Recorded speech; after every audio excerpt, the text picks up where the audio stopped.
नमो ज्ञानेश्वरा नमो ज्ञानेश्वरा। निवृत्ती उदारा सोपान देवा। मुक्ताबाई नमो त्रिभुवन पावनी।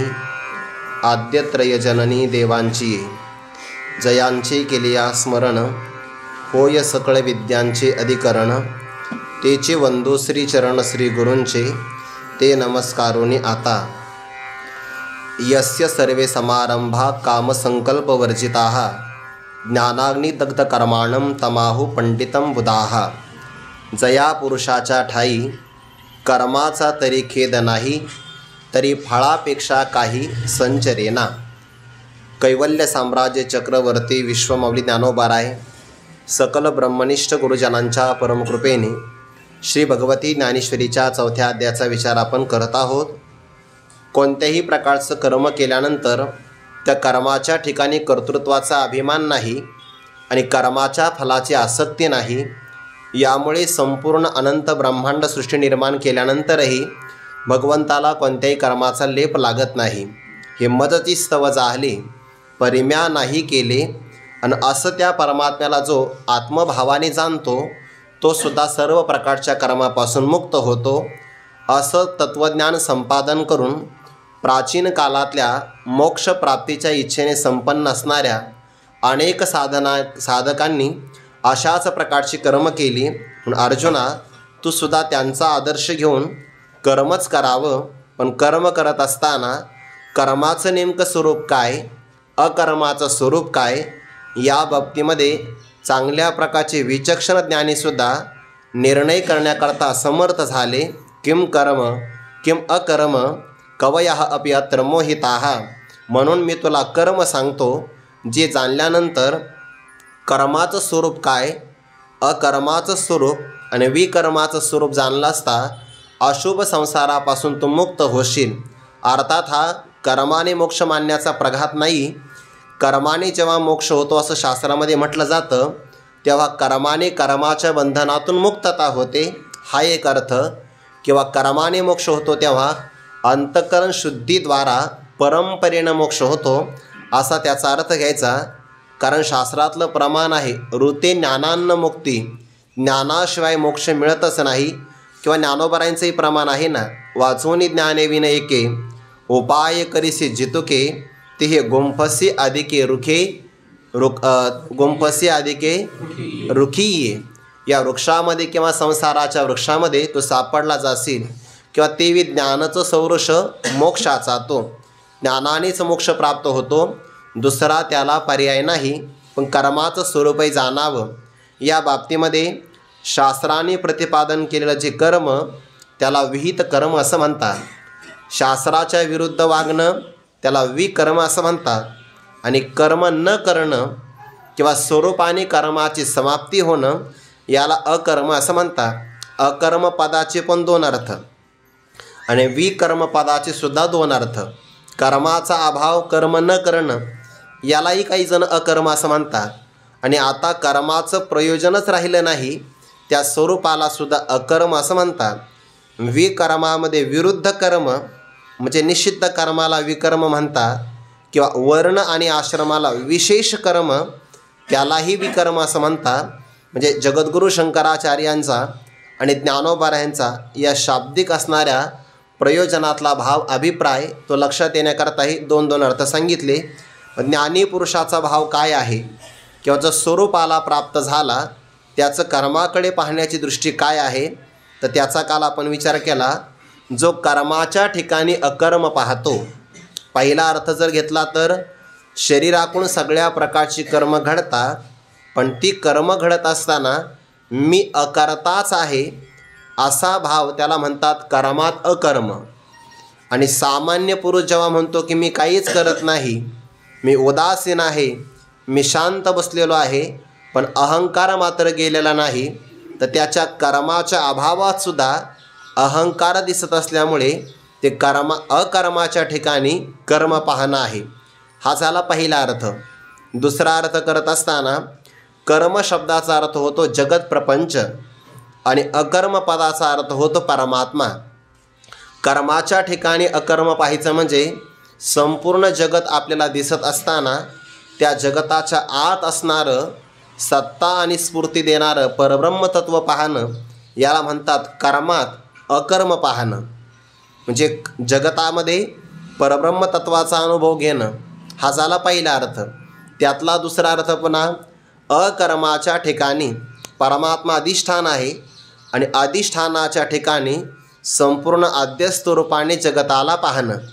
म्हणजे जगताकडे पाहत असेल तर जगताच्या वरच्या आकारात न पाहता, जसा एखादा सुवर्णकार अलंकाराला पाहत असताना त्याची दृष्टी सोन्याला विषय करते, तसं जगताच्या उपाधीला पाहत असताना तो त्यातल्या परमात्म्याला पाहतो. हरीची आ दासा हरिदाही दिशा भावे जैसा तैसा हरी एक, याला म्हणतात कर्मणी अकर्म यह पश्चेत. आणि दुसरा अर्थ करत असताना या जगताला नेमका आधार कोण आहे? कारण जगत हे अध्यस्त आहे. अध्यस्त पदार्थाला भासण्यासाठी अधिष्ठान खरं असावं लागतं. आपण याचा बराच विचार करत असतो. सर्प जर भासायचं असेल तर याकरता व्यवहारातली रज्जू असावी लागते, म्हणजे दोरी असावी लागते. रजताचा भ्रम व्हायचा असेल तर शिंपला असावं लागतं. पुरुषाचा जर भ्रम व्हायचा असेल तर याकरता वठलेलं खोड असावं लागतं. याला स्थाणू पुरुष, शुक्ती रजत, रज्जू सर्प असं आपण म्हणतो आहे. देह नावाचा भास व्हायचा असेल तर अधिष्ठान आत्मतत्व असावं लागतं. आणि जगताचा भ्रम आपल्याला अनुभवाला यायचा असेल तर याकरता ब्रह्मतत्व हे अधिष्ठान असावं लागतं. म्हणून तो अधिष्ठानावर, सत्य अधिष्ठानावर संपूर्ण प्रपंचाला पाहतो. याला म्हणतात अकर्मणी यह कर्म पश्चेत. परमात्म स्वरूपाच्या ठिकाणी जगताला पाहतो अध्यस्त रूपाने. हे अध्यस्त आहे, खोटं आहे, माईक आहे. ते भ्रमाच्या बाबतीमध्ये भ्रमाला काळ नसतो. भ्रम कधी होऊ शकतो. ते आपल्या बाबतीमध्ये असं म्हटलं जातं, मृगजळाचा भ्रम होण्याकरता दुपारी 12 वाजले पाहिजे. कारण 12 वाजता सूर्याची किरणं शिंपल्यावर पडली की शिंपल्यावर पडल्याबरोबर ते चकाकतं ना, त्या चकाकल्यावर त्या शुक्तीवर आपल्याला रजताचा भ्रम होतो. किंवा माळरान जमिनीवर सूर्याची किरण आली की मृगजळाचा भ्रम होतो. रात्री 12 वाजता प्रवास करू लागला की झाडाच्या खोडावर त्याला पुरुषाचा भ्रम होतो. असतं खोड, फांद्या कापलेल्या असतात पण मुख्य फांद्या आडव्या उभ्या राहिलेल्या असतात. पण त्याला असं वाटतं की बाबा हात उभा करून एखादा मनुष्यच आहे. रात्री 12 वाजता खोडावर पुरुषाचा भ्रम, दुपारी 12 वाजता शुक्तीवर रजताचा भ्रम आणि सायंकाळी मंद अंधकारामध्ये रज्जूवर सर्पाचा भ्रम. म्हणजे भ्रम होण्यासाठी काळ महत्त्वाचा नाही, भ्रम होण्यासाठी फक्त व्यक्ती भ्रमिष्ठ असणं महत्त्वाचं आहे. दुसरं काही कारण नाही. भ्रम होऊ शकतो कोणत्याही काळामध्ये, पण एवढं ध्यानात ठेवा, भ्रमाचं अधिष्ठान मात्र खरं असावं लागतं. कारण निरधिष्ठान भ्रम होत नाही. जे जे खोटे पदार्थ भासतात त्याचं अधिष्ठान हे सत्य असावं लागतं. आणि म्हणून सत्य अधिष्ठानावर तो जगताचा भ्रम पाहतो. जगताला पाहत असताना त्यातल्या परमात्म्याला तो विषय करतो की या जगताला सत्ता आणि स्फूर्ती प्रदान करणारं माझं आत्मचैतन्य किंवा ब्रह्मचैतन्य आहे. याला म्हणतात कर्मणी अकर्मय पश्चेत. आणि अकर्माच्या ठिकाणी कर्माला पाहतो, म्हणजे जगताला पाहतो. असं पाहणारा परमार्थदर्शी आहे. म्हणून सगळ्या मनुष्यामध्ये तो बुद्धिमान. विष्णुमय जग वैष्णवांचा धर्म, भेदाभेद भ्रम अमंगळ, हे तुकोबारांचं प्रमाण आहे. आई काजी तुम्ही भक्त भागवत कराल तेही तसत्य करा. हे विष्णुमय जग पाहिजे ना. मय शब्दाचे अर्थ 3 होतात, प्राचुर्य, त्यानंतर विकार आणि स्वरूप. विष्णुमय जग म्हणत असताना हे संपूर्ण जगत परमात्म स्वरूपच आहे. म्हणजे अधिष्ठानाचं ज्ञान झालं असता अध्यस्त पदार्थाची निवृत्ती ही अधिष्ठान रूपच होत असते. व्यवहारातलं उदाहरण दृष्टांत देत असताना जेव्हा आपल्याला प्रकाशाच्या माध्यमातून रज्जूचं रज्जू रूपाने ज्ञान होतं, म्हणजे अधिष्ठानाचं ज्ञान झालं. त्या अधिष्ठानावर भासलेला सर्प नेमका गेला कुठं? वारुळात गेला असं म्हणावं तर जवळ वारुळच नाही आहे. तो गेला कुठं?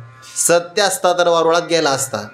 पण खोट्या पदार्थाची निवृत्ती अधिष्ठानाने आल्यानंतर अधिष्ठान रूपच होत असते. रज्जूवर भासलेला सर्प रज्जू ज्ञानानंतर रज्जूमध्येच एकरूप होऊन जातो, तसं आपल्याला अधिष्ठानाचं ज्ञान झालं तर अध्यस्त असणारं जगत हे ब्रह्मस्वरूपच होऊन जातं. जेव्हा हे ज्ञान होतं तेव्हा तो महात्मा पाहत असताना विष्णुमय जग असंच मानतो. हा वैष्णवांचा धर्म आहे. आणि या बाबतीमध्ये मग भेद, तत्सापेक्ष अभेद हाही भ्रमच आहे आणि तो अमंगळ आहे. किंवा उपाधीमध्ये असणारा जो भेद तो सत्य नाही, उपाधिकृत असणारा भेद कल्पित असतो. म्हणून उपाधीमध्ये असणारा भेद असताना अभेद मानणं आणि स्वरूपामध्ये अभेद असताना भेद मानणं हे दोन्ही पण भ्रमच आहे, असाही विचार आपण करू शकतो. या बाबतीमध्ये हे जर ज्ञान प्राप्त झालं तर त्या महात्म्याकडून कोणाचाही मत्सर होणार नाही. येणार आहे आजच्या श्लोकामध्ये, विमत्सराहा कोणाही जीवाचा न घडावा मत्सर, वर्म सर्वेश्वर पूजनाचे. व्यवहारामध्ये आपल्याला जे भेद दिसतात ते सगळे उपाधिकृत भेद आहे. जीवाजीवाच्या भेदाचं निराकरण व्हायचं असेल तर शास्त्रामध्ये त्याकरता युक्ती दिलेली आहे. ज्ञानोबरायांचं प्रमाण जर आपण पाहिलं तरीसुद्धा आपल्याला या भेदाचं निवारण करता येतं. उदाहरण दिलं आहे असं की ज्याप्रमाणे आकाशामध्ये असणारा सूर्य एकच आहे, पण त्या एका सूर्याचं जमिनीवर ठेवलेल्या 50 मडक्यामध्ये पाणी असताना जर प्रतिबिंब पडलं तर घट नावाच्या उपाधीमुळे आणि त्यातल्या जलामुळे आपल्याला आकाशामध्ये असणाऱ्या एका सूर्याचे 50 प्रतिबिंब दिसतात. यामुळे सूर्य 50 भागाला प्राप्त नाही होत. हे 50 भाग का प्राप्त झाले त्याला कारण घट नावाची उपाधी आहे. आणि 50 घटांचा जरी विचार केला तर हा घट आणि शेजारचा घट यांचे आकार भिन्न भिन्न असतात. आकार भिन्न आहे, त्यातल्या पाण्यामध्ये विषमता असते, बाहेरच्या रंगामध्ये सुद्धा विषमता असते. पण त्यांच्या आकारावरून किंवा बाहेरच्या रंगावरून जर आपण सूर्यामध्ये भेद मानला तर तो भेद तत्वतः खरा नाही. घटसहस्रा अनेका, कालच आपण ओळी पाहिली होती. श्रोते मुख्य टिळका घटसहस्रा अनेका, माझी बिंबोनी चंद्रिका न भेदे जेवी. त्यामध्ये जरी प्रतिबिंब पडलं तरी पण चंद्रामध्ये तत्वतः कोणताही भेद होत नाही. तसं जीवाचे शरीर भिन्न भिन्न आहे आणि या सगळ्या जीवांच्या शरीराच्या उपाधीमध्ये उपाधीला मानून जर आपण भेद मानले तर तत्वतः तो काही भेद होऊ शकत नाही. हा मननाकरता आवश्यक आहे. ज्ञानी महात्मा या नजरेनं पाहतो. एकची उदक सिनाना घटी भरीजे, तैसे भिन्नत्व जाणीचे योग संन्यासाचे. अनेक प्रकारचे घट आहे, त्यामध्ये आपण उदक भरलं तरी पण घटामुळे भेद होऊ शकतो. तसं योग आणि संन्यास या मार्गामध्ये साधनाकृत भेद आहे, साध्यामध्ये भेद नाही असा तिथला भाव आहे. भाव काय सांगायचा, उपाधीमुळे भेद होऊ शकतो. ज्ञानोबरायांचं प्रमाण आहे, सर्वा घटी राम देहादेही एक, सूर्यप्रकाशक सहस्र रश्मी. हजारो किरण जरी पडले तरी पण त्यामुळे मात्र सूर्यात भेद होत नाही. तसं आत्मचैतन्य एकच आहे आणि शरीराच्या उपाधीमुळे भेद होऊ शकतो. असं जो पाहतो तो मनुष्यामध्ये खऱ्या अर्थाने बुद्धिमान आहे. आपण व्यवहारामध्ये बुद्धिमान कोणाला म्हणतो, जो जास्त लबाड असतो त्याला आपण बुद्धिमान म्हणतो. व्यवहारातल्या याच व्याख्या आहे लोकांच्या. जो सगळ्यांना फसवितो आणि कधी फसत नाही. माणसं म्हणतात याची टोपी त्याला, त्याची टोपी याला, सगळ्यांच्या आपल्याला. काय व्यवहारात हुशार आहे वो. ज्ञानोबरा म्हणतात या मृत्यू लोकाच्या उपराट्या व्याख्या आहे. उपराट्या, जो बहुवे विषय विलासे गुंफे, तो म्हणती वाई पडेला सापे, जो अभिलाष भारे दडपे तया ते सज्ञान म्हणती. ज्ञानोबरा म्हणतात ज्याला पुष्कळ अभिलाषा निर्माण होतात, लोक म्हणतात वा त्याच्यासारखा व्यवहार चतुर मनुष्य कोणता नाही. धूर्त असतो, लबाड असतो. व्यवहारातल्या व्याख्याला शास्त्रामध्ये काही महत्त्व नाही. येरती दुर्मती जे बहुदा सेवी करती, तेथ निरंतर रमती अविवेकीये. मनोनितया पार्था स्वर्ग संसार नरका अवस्था, आत्मसुख सर्वथा दृष्ट नाही. हे सगळे अविवेकी आहे. म्हणून अविवेकी लोकांचा ऐश्वर्य पाहून पारमार्थिक साधकाला असं कधीच वाटू नये कारण आपलं काही चुकलं काय. बऱ्याचदा आपल्याला असं वाटतं की आपण परमार्थामध्ये आलो आहे, व्यवहारातली काही प्रगती आपल्याला साध्य होणार नाही, आपल्याकडे श्रीमंती नाही आणि आपल्या शेजारची फार प्रगती करतात, असं वाटतं आपला मार्ग चुकला तर नाही. कधीच वाटू नये. आपण परमार्थातले बुद्धिमान आहोत आणि ते व्यवहारातले बुद्धिमान आहे. गुरुवारी राऊत बाबा सांगत असतात, व्यवहारातला एखादा व्यक्ती शिखरावर पोचलेला आहे आणि परमार्थातला एखादा साधक फक्त पहिल्या पायरीवर आहे. तर परमार्थातल्या पहिल्या पायरीवर असणारा साधक आणि व्यवहारातला शिखरावर गेलेला व्यक्ती, तो व्यक्ती याची कधीच बरोबरी करू शकत नाही, कारण त्याचं क्षेत्र हे आभाषिक आहे. एका महात्म्याला काही लोकांनी असं म्हटलं, महात्मन मी तुम्हाला नमस्कार करतो. म्हणे का बरं? तुम्ही सगळ्यात मोठे त्यागी आहे. महात्म्याने त्या व्यक्तीला प्रतिनमस्कार केला. अरे म्हणे माझ्यापेक्षा मोठा त्यागी तर तू आहे. तो म्हटला मला नाही कळालं. महात्म्याने त्याला उत्तर दिलं, तू मला त्यागी का म्हटला? तो म्हटला, अहो देवासाठी तुम्ही सगळ्या जगाचा परित्याग केला म्हणून मी तुम्हाला त्यागी म्हटलो आहे. महात्म्याने सांगितलं, बरोबर आहे. खऱ्या देवासाठी मी खोट्या जगाचा त्याग केला तर तुम्हाला त्यागी म्हणतो आहे. अरे तू तर खोट्या जगासाठी खऱ्या देवाचा त्याग केला म्हणून सगळ्यात मोठा त्यागी तू आहे. हे व्यवहारातली आणि परमार्थातली व्याख्या आहे. व्यावहारिक ऐश्वर्य पाहून कधी आपलं स्वतः परता उत्थान होता कामा नये. मनुष्येषु बुद्धिमान कोण आहे? ज्याने जगताचं सत्य तत्व जाणलेलं आहे. जगताचं अधिष्ठान असणारं ब्रह्मतत्व आणि त्या तत्वाला जो आत्मरूपाने जाणतो. व्यवहारामध्ये घट जाणत असेल तर घटापेक्षा घटातली मृत्तिका जो जाणतो, माती जाणतो, त्याला बुद्धिमान म्हटलं पाहिजे. व्यवहारामध्ये अलंकाराला एक व्यक्ती पाहतो आणि दुसरा अलंकारातल्या सोन्याला पाहतो, तर सोन्याची ज्याची दृष्टी आहे त्याला बुद्धिमान म्हटलं पाहिजे. तसं जे जगताकडे जगदृष्टीनं पाहतात आणि त्या जगताकडे जे जगदीश दृष्टीनं पाहतात, तर जगदिशाला पाहणारा बुद्धिमान मानला पाहिजे. हा साधा साधा नियम आहे की नाही? म्हणून सबुद्धिमान मनुष्येषु, तो सगळ्या मानवामध्ये बुद्धिमान कोण? जो जगताला पाहत असताना जगताच्या अधिष्ठानाला पाहतो आणि त्या अधिष्ठानावर संपूर्ण जगत अध्यस्त रूपाने आहे. त्यामुळे जगताच्या सत्यत्वाविषयी त्याला आकर्षण निर्माण होत नाही.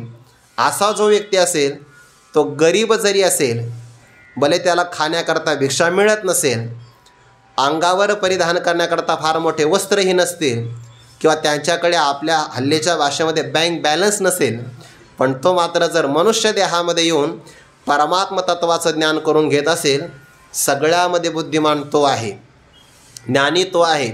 कारण या देहामध्ये आल्यानंतर जे जाणायला पाहिजे ते त्याने जाणलेलं आहे. इह चेद वेदित आता सत्यमस्ती न चेद्यहा वेदीन महती विनष्टी. इथे आल्यानंतर जर परमात्म तत्वाला जाणलं तर खऱ्या अर्थाने त्याने सत्य जाणलं. आणि जर परमात्म तत्वाला न जाणता मनुष्य देहातून तो निघून गेला तर त्याने फार मोठी हानी केली आहे. जीवाला अनंत कालानंतर मनुष्य देहामध्ये मिळालेली संधी म्हणजे परब्रह्माचं आत्मत्वाने ज्ञान करून घेण्याची, आणि ही संधी जर त्याच्या हातून गेली तर आता मागुता येईल फेरा, हे तो न घडे या नगरा. पुन्हा मागुता हाची जन्म पावशी, भोगिले सुखदुःख जानसी, हे तो न घडे रे सायासी, कार्य अंध होसी जाणोनिया. मनुष्य देहामध्ये आल्यानंतर सगळ्यात मोठं हे चुकलियावर मग फेरा पडे. जर या देहामध्ये नाही करता आलं तर 84 लाखाचा प्रवास, लक्ष 84 न चुके फेरा, हा प्रवास पुन्हा पुन्हा करावा लागतो. म्हणून या देहात आलं तर सगळ्यात जास्त प्रयत्न करावे आणि ते तारुण्यातच करावे. मनुष्य देहात करावे यात नवल काय आहे? ज्या काळामध्ये तारुण्य आहे, इंद्रियांचं पाटव्य आपल्याला साह्य देतं, मनबुद्धी स्थिर आहे आणि आळंदीची अनुकूलता आहे, ज्ञानोबरायांची पूर्ण कृपा आपल्याला वर्षाव करत आहे आणि ब्रह्मनिष्ठ गुरुजन मार्गदर्शनाकरता समर्थ आहे, असा योग ज्याच्या जीवनामध्ये आला असेल तर सगळ्यात भाग्यवान व्यक्ती तो श्रीमंत आहे आळंदीतला, क्षेत्रातला. आणि एवढी सगळी अनुकूलता मिळून एखादा जर व्यक्ती ब्रह्मज्ञान संपादन न करता जात असेल, सगळ्यात मोठी त्याची हानी आहे. म्हणून कधी कधी आपली श्रीमंतीसुद्धा आपल्याला पाहता आली पाहिजे. बऱ्याचदा आपल्या श्रीमंतीकडे आपलं लक्षच जात नाही. भारत देशामध्ये जन्म, महाराष्ट्र प्रांतातलं शरीर, मनुष्य देह, वारकरी संप्रदाय, ज्ञानोबरायांच्या अगदी मायेच्या पदराखाली आपलं वास्तव्य, हे सगळं पाहिलं आणि ब्रह्मनिष्ठ गुरुजनांचं सान्निध्य आहे. ज्ञानेश्वरीसारखा अपूर्व ग्रंथ आपल्या हातामध्ये आहे. हे सगळं पाहिलं की आपण आनंदाने उड्या मारल्या पाहिजे. आता नका मारू. बरेच लोक दाखवतात ते कधी कधी. हा दाखवण्याचा भाग नाही आहे. आपल्याला किती जरी आनंद झाला तो आनंद दाखवण्याचा भाग नाही आहे. दाखवला तर दंभ होईल. तो आनंद बाहेर ओसंड तो मान्य आहे, पण तो लगेचच्या लगेच सगळ्यांना दाखवलाच पाहिजे, त्याचं प्रदर्शनच केलं पाहिजे आणि म्हणजेच आपण पारमार्थिक आहे असाही त्याचा अर्थ होत नाही. जो ब्रह्म झाला तो मी ब्रह्म झाला असं कधीच म्हणणार नाही. आणि जर म्हणत असेल तर तो मात्र पुन्हा एक दंभच आहे. आम्ही जाणीव करीतोची नेणे आथिलेपण मिरवी तेची वने आम्ही झालो ऐसे जो म्हणे तो काहीच नाही. काही लोक म्हणतात बा मी ब्रह्म आहे, काही लोक त्याचे पुढे असतात त्यांचं तो ब्रह्म मग मी परब्रह्म. दोघाची जुगलबंदी लागते असं म्हणायचं नाही. हे म्हणल्यानंतरच होईल असं थोडीच आहे. हे म्हणायचं नसतं. शास्त्रामध्ये तर मी ब्रह्म आहे हे ज्ञान होतं चिदाभासाला. मी ब्रह्म हे ज्ञान कोणाला होतं? चिदाभासाला ना. अज्ञान, आवरण, विक्षेप, परोक्ष ज्ञान, अपरोक्ष ज्ञान, शोकनाश आणि आनंदाबाबती चिदाभासाला मी ब्रह्म असं ज्ञान होतं. आणि ते ज्ञानसुद्धा खोटंच आहे. खोटं आहे म्हणून खोट्या संसाराला घालवतं. त्याचा काय अभिनिवेश बाळगायचा आहे, पण प्रयत्न मात्र करायचा आहे. कारण खोटंच खोट्याला घालवतं तिथपर्यंत ते संपादन केलं पाहिजे. काट्यानेच काटा काढायचा, पण ज्याने काटा काढला तो खिशात नाही ठेवायचा, तोही टाकता आला पाहिजे. नाहीतर पहिला तर तळपायात रुतला होता, दुसरा हृदयामध्ये जाऊन बसेल. म्हणून त्याचाही अभिनिवेश नको. तुका म्हणे अहम ब्रह्म आड येऊन भ्रम विस्तार का केला मनुष्यामध्ये बुद्धिमान तो आहे. आपण व्यवहारात म्हणतो ना, एखाद्या व्यक्तीने फार प्रगती केली 4-5 वर्षामध्ये. कधी कधी काही लोक आपल्याला गावाकडे गेल्यानंतर म्हणतात तुम्ही एवढे वर्ष आळंदीत राहता, तुम्ही करता काय? काय करतो आम्हालाच कळा ना नेमकं काय करतोय. बरेच लोक म्हणतात आम्हाला अजून किती दिवस पाठ ऐकायचे. अरे मरेपर्यंत ऐकलं पाहिजे. आसुप्ते रामृते कालम नयेत वेदांत चिंतया. कधी कधी काही लोक म्हणतात तुम्ही इतके वर्ष झाले आळंदीत राहता आणि काय मिळवलं तुम्ही? आपल्या शेजारचा व्यक्ती 6 महिने आळंदीत राहिला तर 1 दिवस घरी नाही. काही वाटू नये. काही वाटली तर क्यू वाटावी, बाकी काही वाटू नये. आपलं वैभव आपल्याला कळालं पाहिजे. बुद्धिमान मनुष्येषु संयुक्त तोच खऱ्या अर्थाने योगी आहे. कृष्ण कर्मकृत अंतकरणाच्या शुद्धीसाठी लागणारी सगळी कर्म त्याच्या हातून संपन्न झाली आहे. भगवान त्याचं कौतुक करतात. सबुद्धिमान मनुष्येषु ज्ञानोबारा त्याचं कौतुक सांगतात. तेने न पाहता विश्व देखिले न करिता सर्व केले न भोगिता भोगिले भोग्य जात. विश्वाला काय पाहायचंय त्याने? विश्वाचं प्रकाशन करणारं ब्रह्मचैतन्य तो स्वतः झाला आहे. म्हणून जगतामध्ये जेवढे काही पाहण्याचे व्यवहार होतात ते सगळे व्यवहार ज्ञानाचे माझ्या अधिष्ठानावर होतात. म्हणून विश्व न पाहता सुद्धा सगळं विश्व त्याने प्रकाशित केलेलं आहे. यदादित्यगतम तेजो जगद्भासयते खिलम यच्चंद्रमसी यच्चाग्नो तत्तेजो विद्धी मामकम. ते सगळं तेज माझं आहे. सूर्याच्या ठिकाणी आलेला प्रकाश तो प्रकाश माझ्या आत्मस्वरूपाचा आहे. न पाहता सर्व विश्वाला पाहतो, न करिता सर्व केले. सगळ्या प्रकारचे कर्म ते करणारं सत्ता देणारा मी आहे. न भोगिता भोगिले भोग्य जातं. संपूर्ण विषयाच्या ठिकाणी सामान्य अज्ञानी पुरुषाला जो आनंद प्राप्त होतो, विषयाच्या उपाधीमध्ये येणारा आनंदसुद्धा आत्मस्वरूपाचा आनंद आहे. विचारसागरामध्ये शिष्याने शंका विचारली, म्हणजे तुमच्या म्हणण्यानुसार विषयातला आनंदसुद्धा आत्मानंदच आहे, तर मग विषयच मिळवावे, कशाला श्रवण मनन करायचं आहे? तर श्रीगुरूंनी त्याला उत्तर दिलं, विषयातला आनंद जरी आत्मानंद असेल पण विषयातल्या आनंदाला आम्ही आत्मानंद म्हणत नाही. दुःखरहित असणारा जो आनंद त्याला आम्ही आत्मानंद म्हणतो. आणि विषयातल्या आनंदामध्ये दुःखाचा संबंध असतो. अर्थानाम अर्जने क्लेशस तथैव परिपालने नाशे दुःखम वेहे दुःखम दिगर्थान क्लेशकारिणः. विषयाच्या आनंदामध्ये क्षय आहे, विषयाच्या आनंदामध्ये अतिशय आहे. क्षय म्हणजे कमी होणारा भाग आहे आणि अतिशय म्हणजे आपल्यापेक्षा दुसऱ्याकडे जास्त मोठा विषय असू शकतो, तो पाहिला की आपल्याला आपल्या विषयाचा आनंद होत नाही. आपण कायम उदाहरण पाहत असतो. समजा आपण 25,000चा मोबाईल घेतला, म्हणजे आपली उडी तिथपर्यंतच आहे, तेवढी नाही खरं तर, पण एक सहज सांगितलं. एखाद्याने 25,000चा मोबाईल घेतला तर पहिल्या दिवशी त्याला आनंद होतो, पण त्याच्या मित्राने जर 80,000चा ॲपल घेतला तर तितकाच आहे का, भाव का जास्त आहे? 1.25 लाखापर्यंत असू शकतो. याला अतिशय म्हणतात. आपल्यापेक्षा दुसऱ्याकडे जास्त पाहिलं की आपल्याला आपल्या विषयाचा आनंद होत नाही, आणि जो विषय संपादन केला त्याचा आज आनंद आहे, उद्या आनंद नाही. म्हणून पंचदशीकाराने म्हटलं आहे, सुखम वैषयिकम शोक सहस्रेणावृतत्वतः दुःखमेवेति मत्वाह नाल्पेसी सुखमित्यसो.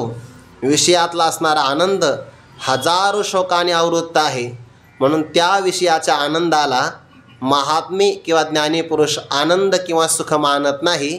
म्हणून विषयी सुख आहे हे बोलणीची सारेखे नोहे, तरी विद्युत स्फुरणे कान पाहे जगा माझी. जगामध्ये विजेच्या चमकण्याने उजाडतं का? अजिबात नाही. तसं विषयातल्या आनंदाने कोण समाधानी होतो आहे? कोणीच होत नाही. ते विषयांचे जे सुख ते केवळ परमदुःख. परी कायकीचे मूर्ख न सेविता न सरे तया दुःखिया दुःखाचे जीवार. ते विषय कर्दमीचे दरदूर भोग जळीचे जळचर सांडी ते केवी. ज्याला हे ज्ञान नाही त्या ठिकाणी ते रमतात, पण ज्याला ज्ञान आहे न ते शुरमते बुधाहा, ते त्यात रममान होत नाही. सामान्य पुरुषाला विषयातून जो आनंद मिळतो तो अल्प आहे, क्षणभंगूर आहे. पण ज्ञानी पुरुषाला विषय न भोगतासुद्धा विषयाच्या माध्यमातून सुद्धा कल्पना करता येणार नाही अशा व्यापक आनंदाची प्राप्ती होते. म्हणून न भोगिता भोगिले भोग्य जात. सगळ्या भोग्य जात समूहाचा विषयाच्या उपाधीनं प्राप्त होणारा आनंद न भोगतासुद्धा त्याला भोगता येतो. तैसे आत्मसुख उपायले जयासे आपण पेचे फावले. तया विषय सहज सांडवले म्हणोये काही. सांगे कुमुददळाचे ने ताटे जो जेविला चंद्रकिरणे चोखटे. तो चकोर काय वाळवंटे चुंबित असे. कुमुद तळाचं ताट आहे. का ज्ञानोबांची कल्पना आहे. आज पौर्णिमा आहे. कुमुद कशाला म्हणतात? कुमुदिनी. चंद्राच्या प्रकाशाने विकसित होणाऱ्या कमळाला कुमुदिनी असं म्हणतात. आणि या कुमुद दळाचं म्हणजे त्या चंद्रविकासिनी कमळाचं पान आणि त्या पानाचं एक ताट तयार केलं. ज्ञानोबांची कल्पना आहे. कुमुद दळाचे ने ताटे, आणि त्या ताटात पकवान कोणतं वाढलं? जो जेविला चंद्र किरणे चोखटे. त्यात पुन्हा चोखट शब्द ज्ञानोबांनी ठेवला आहे. चंद्राच्या किरणामध्ये ढगांचा पडदा आला तर त्या चंद्रकिरणाला चोखट नाही म्हणता येत. त्या चकोरामध्ये आणि चंद्रामध्ये मध्यंतरी कोणीच येऊ नये याला म्हणतात चंद्रकिरणे चोखटे जेवेला. असा तृप्त झालेला चकोर वाळवंटे चुंबित असे. वाळवंटातल्या खड्यांना चाखत बसेल का? तैसे आत्मसुख उपायले. जे आत्मसुख आपलं स्वरूपच आहे. फक्त जीवाला भ्रम झाला की ते मला बाहेर मिळेल. बाहेर सुखाचा शोध प्रपंच आणि आतमध्ये सुखाचा शोध परमार्थ. तैसे आत्मसुख उपायले जयासे आपण पेचे फावले. ते त्याला सहज प्राप्त झालं. अशा पुरुषाला विषयाचा त्याग करावा लागत नाही. विषयाचा त्याग त्याच्याकडून आपोआप होतो. विषय सहजे सांडवले म्हणोये काही. हे शब्दाने काय सांगावं? त्याग करत असेल प्रयत्नपूर्वक साधक आहे, आणि विषयाचा त्याग सहज घडत असेल तर सिद्ध महात्मा आहे. ज्याच्यातून सहज त्याग होतो तो सिद्ध असतो. ज्याला अट्टहासाने त्याग करावा लागतो तो साधक असतो. न भोगिता भोगिले भोग्य जातं. एकाच ठिकाणी तो देहाने बसला आहे, पण आत्मरूपाने ब्रह्मरूपाने सर्वत्र त्याची व्याप्ती. सर्वत्र तोच गेला. फार काय सांगावं? विश्व झाला अंगी चितो. तो स्वतःच्या अंगाने स्वतःच्या स्वरूपाने विश्वाच्या रूपाने प्रगट झाला. ज्याप्रमाणे स्वप्न पाहणारा व्यक्ती, बाबा वाक्य सांगत असतात, स्वप्न जेव्हा आपल्याला पडतं ते स्वप्न पडत असताना स्वप्न या अवस्थेचा विचार वेदामध्ये आलेला आहे. आपल्या कंठामध्ये पुरितत नावाची नाडी आहे. अत्यंत लहान तिचा आकार. लहान जन्माला आलेला मुलगा, त्याच्या मस्तकावर असणारा एक केस त्याचे 100 भाग करायचे. 100वा भाग त्याचे पुन्हा 100 करायचे. म्हणजे 100 गुणिले 100 असा हिशोब जर घेतला तर एका केसाचा 10,000वा हिस्सा जितका अल्प असेल तितकी लहान आपल्या कंठामध्ये एक पुरीतत नावाची नाडी आहे आणि त्या नाडीमध्ये आपलं मन क्षणभर जातं, फक्त क्षणभर. तर मनुष्याला स्वप्न पडतं. वारकरी असेल तर त्याला पंढरपूर दिसतं आणि फार जास्त फिरत असेल तर मग त्याला सगळा भारत सगळं जग दिसू शकतं. ते आपल्या चिंतनावर अवलंबून असतं. जागता ज वसिजे तव जेने ध्याने भावना भाविजे, डोळा लागत खेव देखेजे तेचे स्वप्नी. स्वप्नामध्ये एखाद्याला पंढरपूर दिसलं, कंठामध्ये मावेल का? कंठामध्ये सोडून द्या, हाच 10x10च्या खोलीत झोपलेला आहे, पंढरपूर मावेल कसं? आणि ज्या अर्थी दिसतं आहे याचा अर्थ प्रतीतीला येणारा पदार्थ उत्पत्ती झाल्याशिवाय प्रतीतीला येत नाही. मग उत्पत्ती जर होत असेल तर ती उत्पत्ती जागृतीतल्या पंढरपुराची नाही, स्वप्नामध्ये नवीन पंढरपूर त्याने तयार केला आहे. मग स्वप्नामध्ये ज्ञानोबा म्हणतात, स्वप्न पाहणाराच स्वप्नस्थ पदार्थाच्या रूपाने नटलेला असतो. जैसा चेला तो अर्जुना म्हणे स्वप्नीची विचित्र सेना, मीच झालो होत ना निद्रावशे, आता सेना ते सेना नव्हे, हे मीची एक आघवे, ऐसे एकत्वे मानवे विश्वतया. स्वप्नद्रष्टा हाच स्वप्नस्थ पदार्थांचं उपादान कारण असतो. हे जसं स्वप्नामध्ये आहे तसं जागृतीसुद्धा महात्म्याचं स्वप्नच आहे. आणि म्हणून अविद्येचे अनिदा विश्वस्वप्नाचा हा धांदा, भोगीत होता प्रबुद्ध अनादि जो, हे अज्ञानातलं पडलेलं दीर्घ स्वप्न आहे. या रूपाने जसा स्वप्न पाहणारा स्वप्नातले सगळे पदार्थ होतो, तसा हा सुद्धा संपूर्ण जगताच्या रूपाने प्रगट झाला. हे असो विश्व झाला अंगेची तो, आपणची विश्व झाला, तरी भेदभाव सहजची गेला, मनोनी द्वेष ठेला, जया पुरुषा जगची देह झाले, मनोनी प्रिया प्रिय गेले, हर्षामर्ष ठेले, दुजे नवीन. ही त्याची व्यापकता आहे. किंबहुना चराचर आपणची झाला. आता या पुरुषाला कर्माचं कर्तृत्व नाही. पाठीमागच्या श्लोकामध्ये सांगितलं की नाही, संयुक्त हा सकृत्स्न कर्मकृत, सगळ्या प्रकारचं कर्म त्याने केलेलंच आहे. पण कर्म करत असतानासुद्धा कर्माचं कर्तृत्वाचा अभिमान आणि फलाची आसक्ती नाही, म्हणून कर्म त्याला लिप्त नाही करत. हा भाग यस्य सर्वे समारंभा या 19व्या श्लोकापासून तर 24व्या श्लोकाच्या अंतिम ब्रह्मकर्म समाधीना इथपर्यंत हा सगळा एकत्र विचार आहे. जवळपास हा 6 श्लोकांचा एकत्र विचार आहे. 6 श्लोकांचा एकत्र विचार हा एक प्रबंध आहे. त्याला कर्माचा लेप कसा लागत नाही. ज्ञानी पुरुष सगळ्या प्रकारची कर्म करतो, पण ती कर्म करत असतानासुद्धा कर्मापासून तो कसा अलिप्त असतो, या बाबतीतला सगळा विचार आता पुढे येतो आहे. यस्य सर्वे समारंभाः कामसंकल्पवर्जिताः ज्ञानाग्निदग्धकर्माणं तम आहुः पंडितं बुधाः. श्लोकाचा पदच्छेद सरळच आहे. यस्य ज्या ज्ञानी पुरुषाची सर्व प्रकारची समारंभाः म्हणजे सम्यक प्रकारे ज्याचा आरंभ केला जातो. समारंभ हा शब्द आहे कर्माचा वाचक.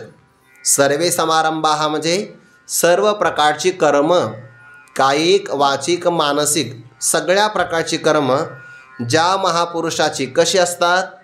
सामान्य पुरुषाच्या कर्माच्या ठिकाणी काम असतो, म्हणजे कर्माच्या ठिकाणी त्याची तृष्णा असते. आणि ज्ञानी पुरुषाच्या ठिकाणी कर्म होतंय पण अजिबात इच्छा नसते, म्हणून कामवर्जिताः. आणि दुसरा भाव आहे संकल्पवर्जिताः. संकल्प शब्दाचा अर्थ केला आहे मी करता आहे, मी अमुक कर्म करणार आहे, असा मनातला विचार किंवा अहंकार त्याला म्हणतात संकल्प. ज्ञानी पुरुषाच्या ठिकाणी कर्माचा अहंकारही नसतो आणि कर्मापासून मला एखादं फल मिळावं अशी पण अपेक्षा नसते, तरी तो कर्म करतो. ज्याप्रमाणे वृक्ष फळाला जन्म देतात पण स्वतः फळ चाखत नाही, म्हणजे वृक्षाचं फळाला निर्माण करणंसुद्धा फलासक्तीरहित आहे. उदाहरण चांगलं आहे का. वृक्ष फळाला जन्म देतो पण त्या फळाकडून वृक्षाला कोणत्याच फलाची अपेक्षा नाही. तसं ज्ञानीपुरुष कर्म करतो पण त्या कर्माकडून त्याला कोणती अपेक्षा नाही. वृक्ष का वेली लोटती फळे आली. पुढे तैसी सांडी निपजली कर्मे सिद्धे. वा, ज्ञानोबारे उदाहरण देतात. वृक्ष का वेली, वृक्ष किंवा वेली फळे आली, त्यांच्याकडं फळं आली की ठेवत नाही, लोटती, ते लोटून देतात, त्याग करतात, सोडून देतात. नेमकं असंच आहे. लोटती शब्द का बरं वापरला? फळ तोडणं वेगळं आणि फळ लोटणं वेगळं बरं. हां, परिपाकाची वेळे फळ देठे ना देठ फळे, न धरे तैसे स्नेह खुळे सर्वत्र होय, सर्वत्र होय, सर्वत्र आधी. आळंदीमध्ये काय अडचण नाही पडत. हां, इथं पाठ सांगायला अडचण नाही, सगळ्याची ज्ञानेश्वरी तयार आहे सगळ्यांची, त्यामुळे ते सहाय्य होतं. इथल्या श्रोत्यांचे उपकार आहे, वक्त्याची तयारी होत असते. वक्ता तो वक्ताची नव्हे, श्रोते नाही विना. भाव काय सांगायचा आहे? फळं लोटणं वेगळं आणि फळं तोडणं वेगळं. आपण फळं काय करतो? तोडतो आणि बळच पिकवायला ठेवतो. नाही पिकले तर केमिकलमध्ये ठेवतो. आपण फळाच्या नावाखाली फळं नाही खात सध्याला, आपण विष प्राशन करतोय. आणि या बाबतीमध्ये भगवान शंकरांना सुद्धा आपण मागं टाकले, कारण त्यांनी एकदाच हालाहाल विष प्राशन केले. आपण दररोज करतोय, दररोज थोडं थोडं विष आपल्या अंगात जाते. मग धान्याच्या माध्यमातून रासायनिक खतं पोटात जातात किंवा रासायनिक फवारण्या केलेल्या भाज्याही आपण खातो, केमिकलचं दूधही प्राशन करतो, फळाच्या आत बाहेर इंजेक्शन दिलेले असतात. थोडे मोजकेच फळं आहे की ज्यांच्यामध्ये विषाचा वापर होत नाही, थोडे मोजकेच आहे. नाहीतर जवळपास सगळे म्हणजे जास्त पिवळे दिसतात, पिवळे धमक दिसतात, त्याचा जास्त धोका असतो. असं सोडून द्या तो विषय. आपण फळं तोडतो, पण फळ जर झाडाला परिपक्व झालं तर ते तोडावं लागत नाही. त्या फळाचं असणारं देठ स्वतः फळाला सोडून देतं. म्हणून ज्ञानोबांचा शब्द कसा आहे? वृक्ष का वेली लोटती पण केव्हा?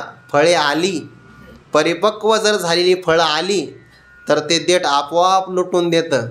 म्हणून बघा, जर चांगलं फळं पिकलं आणि थोडासा वारा आला तर बरोबर ते फळं खाली पडतं. कधी कधी तर वारासुद्धा येत नाही तरीसुद्धा झाड आपोआप त्या फळाला सोडून देतं. तसं मनुष्याने आपोआप विषय सोडून दिले पाहिजे. आपोआप परिपाकाची वेळे फळ देठे ना देठ फळे, न धरे तैसे स्नेह खुळे सर्वत्र होय किंवा सर्वत्र आधी. सर्व ठिकाणी त्याचं स्नेह प्रेम आपोआप सुटून जातं. म्हणून त्याला कोणत्याही प्रकारचा काम म्हणजे इच्छा, तृष्णा, अपेक्षा, आशा, आकांक्षा, अभिलाष सगळे अर्थ एकच आहे. यस्य सर्वे समारंभाः कामसंकल्पवर्जिताः. त्याचे सगळ्या प्रकारची कर्म तृष्णा आणि अहंकाराने वर्जित असतात. आपण एखादं कर्म प्रारंभ केलं की पहिला आपण संकल्प सोडून घेतो. अस्माकं सकल कुटुंबाना द्विपद चतुष्पद काय काय मागून घेतो. म्हणजे पूजा गुळाचा खडा आणि संकल्प आगगाडी एवढा असतो की नाही संकल्प मोठा. यस्य सर्वे समारंभाः कामसंकल्पवर्जिताः. ज्याची सगळ्या प्रकारची कर्म काम आणि संकल्पाने रहित असतात. आणि यानंतर ज्ञानाग्नी दग्ध कर्माणम. ज्ञान हाच अग्नी आहे, पण कोणतं ज्ञान घ्यायचं? आत्मज्ञान, ब्रह्मज्ञान, ज्यामध्ये जीवाचं आणि ईश्वराचं अखंड ऐक्य प्रगट होतं. ऐक्याला जर विषय करत असेल तर ते खऱ्या अर्थाने ज्ञान आहे, आणि भेदाला विषय करत असेल तर ते मग बाकीचं ज्ञान आहे. त्या ज्ञानाला नाही घ्यायचं. जीव परमात्मा दोन्ही बैसोनी एकासनी, जयाच्या हृदय भोवनी विराजती. असं ऐक्य जीव ब्रह्मैक्य प्रतिपादन करणारं जे ब्रह्मज्ञान, आणि तो ज्ञान हाच एक अग्नी आहे. आणि या अग्नीच्याद्वारे ज्याने सगळ्या प्रकारची कर्म दग्ध जाळून टाकली आहे. तुकोबारा म्हणतात बघा, तो काय म्हणे, आम्ही झालो अग्निरूप, त्यामुळे लागो नेदो पाप पुण्य अंगा. पाप आणि पुण्य अंगाला लागून न देणं, याच गोष्टीला म्हणतात ज्ञानाग्नी दग्ध कर्मानम तम. आशा असणाऱ्या महापुरुषाला बुधाहा म्हणजे ज्ञानी पुरुष, पंडितम आहुहू, त्याला पंडित असं म्हणतात. पंडित म्हणजे काय? पंडा हे बुद्धीचं नाव आहे. पंडा नाम आत्मविषयिनी बुद्धी किंवा आत्मविषया बुद्धी. आत्मतत्वाला विषय करणारी बुद्धी, त्या बुद्धीला म्हणतात पंडा. आणि ती ज्याला प्राप्त झाली त्याला म्हणतात पंडित. जे ज्ञानी पुरुष पंडित कोणाला म्हणतात? ज्याने ब्रह्मज्ञान संपादन करून सगळ्या प्रकारची कर्म दग्ध करून टाकली, त्या कर्माचा लेप लागू दिला नाही आणि कर्म करत असताना ज्याच्या मनामध्ये तृष्णा नाही, अहंकाराचा संकल्प नाही, त्याला पंडित असं म्हणतात. विद्वान लोक त्याला पंडित म्हणतात, म्हणजे तो आत्मज्ञानी आहे. यावर ज्ञानोबारे स्पष्टीकरण सांगतात. जया पुरुषाच्या ठाई कर्माचा तरी खेद नाही, तरी फळापेक्षा काही संचरेना. काही ठिकाणी असा पाठ असेल ना, परी आहे का? परी शब्द, परी पण शब्द आहे ना. परी फळापेक्षा काही संचरेना, आणि हे कर्म मी करीन अथवा आदरिले सिद्धी नेईन, येणे संकल्पे हे जयाचे मन विटाळेना. ज्ञानाग्नीचे निमुखे जेने जाळिली कर्मे अशेखे, तो परब्रह्मची मनुष्य वेखे ओळखतो. या 3 ओव्यांचा एकत्र विचार आहे. पहिल्या 2 ओव्याचा एकत्र आहेच, कारण का आणि असं उभयान्वयी अव्यय आलेला आहे. मी आणि माझा मित्र, म्हणजे मित्राला आणि मला जोडून कोणी दिलं? आणि या अव्ययाने. तसं ओवीमध्ये सुद्धा आणि शब्द जर आला तर त्याचा अर्थ मागची आणि पुढची ओवी एकत्रच आहे. जया पुरुषाच्या ठाई, जया म्हणजे ज्या, पुरुषाच्या ठाई म्हणजे ठिकाणी, ठाई म्हणजे ठिकाणी. ज्या पुरुषाच्या ठिकाणी अंतकरणामध्ये कर्माचा तरी खेद नाही. आपल्या वाट्याला वर्ण, आश्रम, देशकाल, परिस्थिती, प्रसंगानुसार जेही कर्म आलेलं आहे आणि ते कर्म पार पाडत असताना अजिबात कर्माचा तो खेद, तिटकारा करत नाही.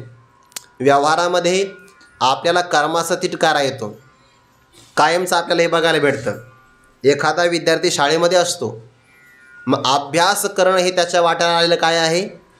कर्म आहे. पण त्या कर्माचा त्याला तिटकारा, शाळेतून आला की दप्तर फेकून देतो, खेळायला जातो, कर्माचा त्याला तिटकारा आहे. हे मी शाळेतलंच उदाहरण देतो असं नाही, आपल्याही बाबतीत असंच आहे. ग्रंथाचा स्वाध्याय करणं हे आपलं काय आहे? कर्म आहे. पण त्या बाबतीमध्ये आपल्याला तिटकारा येतो. शेतकरी असेल तर त्याला कृषी कर्म करताना कर्माचा खेद वाटू नये. सैनिक असेल तर देशाचं रक्षण करत असताना त्याला तिटकारा वाटू नये. सरकारी जर अधिकारी असेल तर समाजाची कामं करत असताना आपल्या कर्माचा त्याला तिटकारा वाटू नये. कारण तो जे कर्म करत आहे ते ईश्वराची कर्म नावाची पूजा आहे. पण नेमका त्याला कंटाळा येतो. सामान्य व्यक्तीला गावाकडून यायचं, सरकारी कार्यालयामध्ये जायचं आणि बऱ्याच वेळा हेलपाटे खावे लागतात की नाही. ते सरकारी अधिकाऱ्याने त्याची किंमत नाही कळत.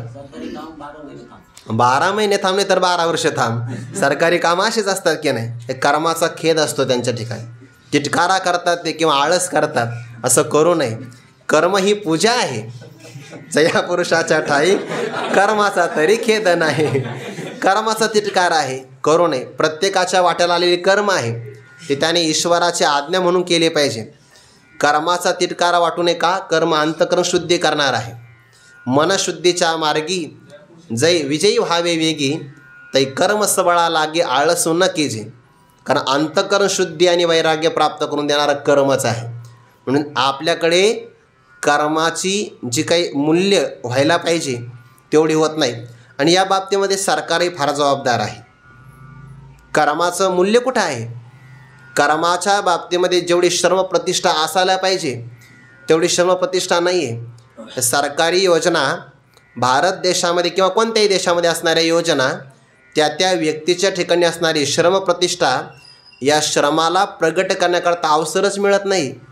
कारण योजनाच अशा आहे एका एका घरामध्ये की कामच करायचं काम नाही आहे. सगळं आयतं मिळतं, धान्य आयतं मिळतं, त्यामुळे धान्य करता. उलट असं खेड्यागावामध्ये गरीब लोकसुद्धा कामं नाही करत, कारण मिळतंय ना सगळं आयतं. आता तो फार टीका होईल ती मोठी. म्हणजे एकतर शेतकऱ्याला सगळं मिळतंय, सरकारकडून काही योजना मिळतात, त्यानंतर सिलेंडरही मोफतच मिळतोय, त्यानंतर आता माता भगिनी तर मुख्यमंत्र्याच्या लाडक्याच आहेत, त्यामुळे तोही पगार आहे, पुन्हा राशनही मिळतं. श्रमाला जागा कुठे आहे? म्हणजे एका अर्थाने हा समाज आळशी केलेला आहे. आळशी नाही झाला पाहिजे. कर्माचा खेद नसता कामा नये. आपण सध्याच्या काळामध्ये जेवढी प्रगती करतोय यापेक्षा कितीतरी अत्यधिक प्रमाणामध्ये आपण प्रगती करू शकतो जर आपण आपल्या ठिकाणचा आळस टाकला तर. थोडासा विषय विस्तार झाला पण होता कामा नये. जया पुरुषाच्या ठाई कर्माचा तरी खेद नाही. कारण हा जर ज्ञानी महात्मा असेल तर साधकाला मार्गदर्शन व्हावं याकरता कर्म करेल लोकसंग्रहासाठी, आणि साधक असेल तर अंतकरण शुद्धीसाठी त्याने कर्म केलंच पाहिजे. आळशी राहता कामा नये. आळशी पुरुषाला ईश्वरसुद्धा सहाय्य करत नसतो. ईश्वराचं सहाय्य त्याला होतं की जो पुरुषार्थ करतो, प्रयत्न करतो.